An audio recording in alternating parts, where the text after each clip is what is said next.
Okay, hello mga Capricorn ladies. So, hello Capricorn. Welcome to my YouTube channel, my Dream for Toast channel. Today, meron tayong reading for the life update of your life, of course, for this year 2026. So, first card, we have the Five of Pentacles, but it's in reverse. Okay.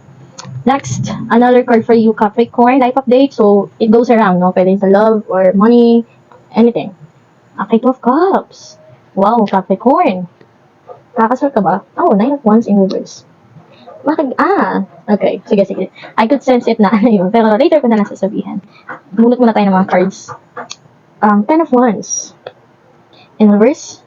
Three of Cups. In reverse. Ang dami mo reversal. Three of Swords. In reverse. Mukhang reversal. Ang dami mo reverse. Reverse. Ang dami Oops. Okay, the word. Upright naman to.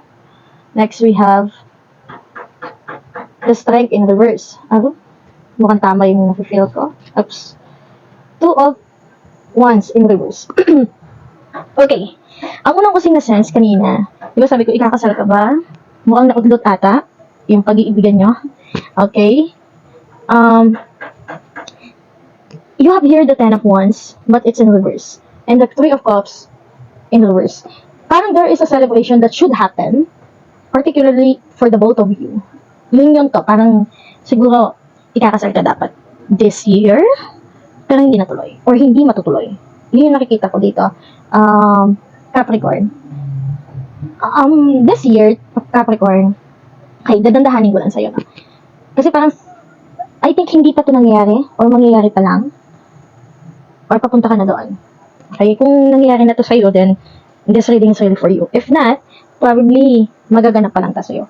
Kung hindi ka naman ikakasal this year, let's say, may bago kang relationship na mangyayari, sa tingin ko merong hindi matutuloy ito. Basta relationship tayo. Wow Capricorn, that's a big... Alam mo ba, mga earth sign, usually expect mo na talaga material things, stability, finances, pera, money, ganun ba? Pero ikaw Capricorn, for your reading this year, life update mo, 2026, iba. It's not about the money. It's not about the financial stability. Because I could see na, you are financially stable. Parang you are very particular with your relationship this year. Yung na-feel ko sa'yo, na energy, Capricorn. Yung strength natin naka-in-reverse. So, medyo nahihirapan ka talaga. Feeling mo yung mundo mo ngayon, your world is, ang tawag doon, yung parang crumble into pieces. Okay? At meron kang dinidecide na hindi mo ma-decide ng mabuti. It could be ikakasal ka this year talaga.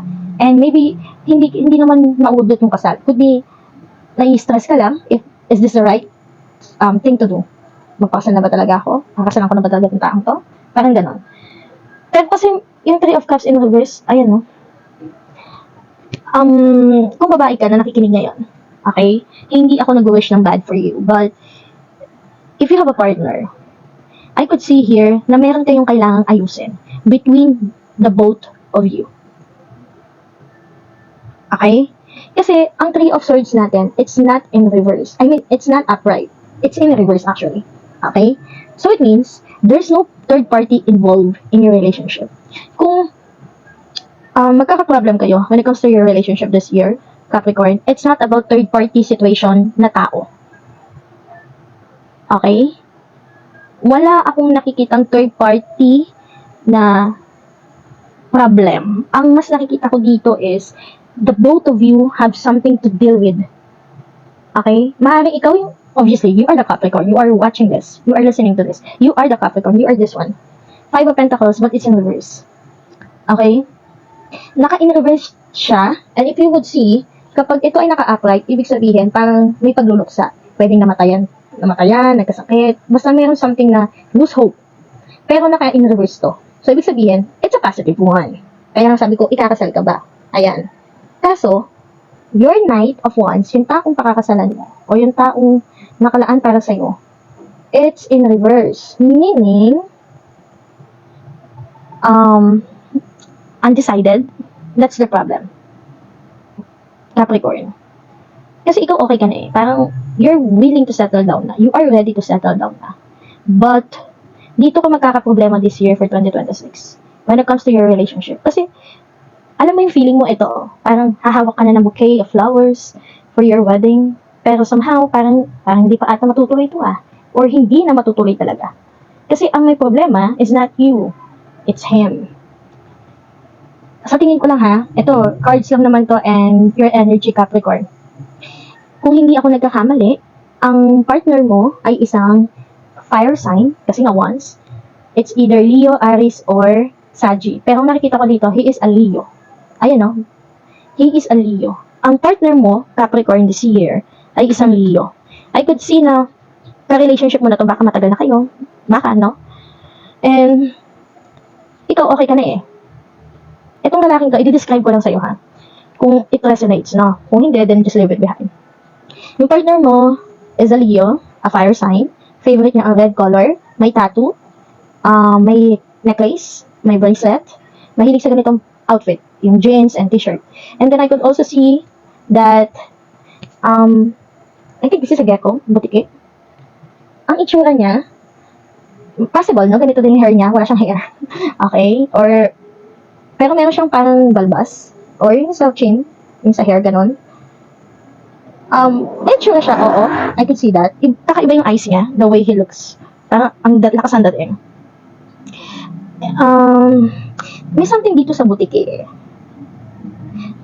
Parang may something sa butiki dito. Parang siguro, halimbawa siguro habang nakikinig ka sa reading ko ngayon, mayroong butiki na nagsasound like sa paligid mo din. Di ba sabi nila pag habang nagsasalita ka din, may butiki na nagsasound like na parang 7 times pa yun.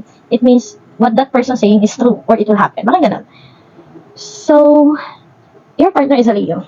I could see that. Okay? Kung describe ko, it's just like your partner, then probably he is. Parang may pagka-orange nga din to eh. Okay? Ang nakikita ko dito, nakita mo yung susi. You have the key. Not even you have the key, even you have that willingness to do it. Diba? Kasi sa relasyon ganun yun eh. Hindi naman pwedeng ikaw lang ang gagalaw. Kailangan dalawa kayo, sabay kayo. Kumbaga, all things are prepared na eh. Okay na eh. Maayos na lahat. Pero, siya ang nagka-problema. Ano yung problem? Na-curious ako. Kasi nakikita ko, undecided siya. Basta may problema kayong dalawa. Pero hindi ko masasabing partner ang tatlo agad. Okay. Okay. In reverse na naman itong 5 of Pentacles. So, wait lang. Okay. 10 of Cups in reverse. And the 2 of Swords. Okay. He's not ready to settle down. And he is getting confused right now. Kaya undecided siya. He is getting confused. Itong guy na to. Ito yung question natin, di ba? Kaya kumuha ko ng cards. Nahihirapan siya. Which one? Okay? Pangarap din naman yung kasama kanyang tumanda, actually. Gusto ko naman din niya makasama. Ganito yan, no? Capricorn. This guy really loves you as well. This guy, gusto ka din naman niya makasama habang buhay. Okay? Gusto ka niya makasama habang buhay. But the problem is, mukhang tumatawag siya sa'yo ngayon. And I could see, Capricorn, may tumatawag kasi ngayon sa akin. So, I could see may tumatawag din sa'yo. Baka tinatawagan ka niya. And I think, he needs time. Bigyan mo muna siya ng time. Huwag mong madaliin. Kasi undecided siya. Pero mahal ka naman niya. He also wants to be with you forever. Pero he's not yet ready to have, or to settle down. To have a family. Kasi ikaw parang gusto mo na magkaanak eh. Parang siya gusto niya munang happy muna kayong dalawa. Ganun lang. Yun lang. So, ang masasabi ko for this year, Capricorn, Temple of the Rose, Ancient Power, Expression, Activation, Scarlet Codes. Give him time. Okay? Mahal ka din naman niya. Kaso parang parang feeling niya ang bilis. Okay? Give him time. Strength. Today, I maintain and control of my emotion. Okay? I rise above self-doubt. I affirm my own power and stand strong in my unshakable faith. So, give him time. Okay? Siguro masasabi ko sa'yo this year, Capricorn, kung ito lang yung focus mo this year, hanap ka ng ibang bagay na ikaka-focus mo. Or, make time with your partner na mas ma-realize mo ba kung siya ba talagang para sa'yo. Kasi ikaw makakaalam yan. Okay, gold, but it's in reverse. We have the divine intervention. God sends miracles to answer sincere prayers. If, let's say this year, binigyan mo siya ng time, tapos next year wala pa din, I think, eto Capricorn, if you're focusing this year about your relationship, merong problem sa relationship mo. And that's, I could see, no? So, kung mahal mo talaga itong taong to at ayaw mo i-give up, give him time. Pero kung ikaw mismo na-feel mo parang it's not worth the time, then iwanan mo na lang siya. Okay? Kasi undecided siya. Ang hirap samahan sa buhay yung taong hindi siya sure sa'yo. So, kung hindi siya sure na magkapamilya pa sa'yo, hindi, bahala na. iwanan mo na lang siya. So, yun lang.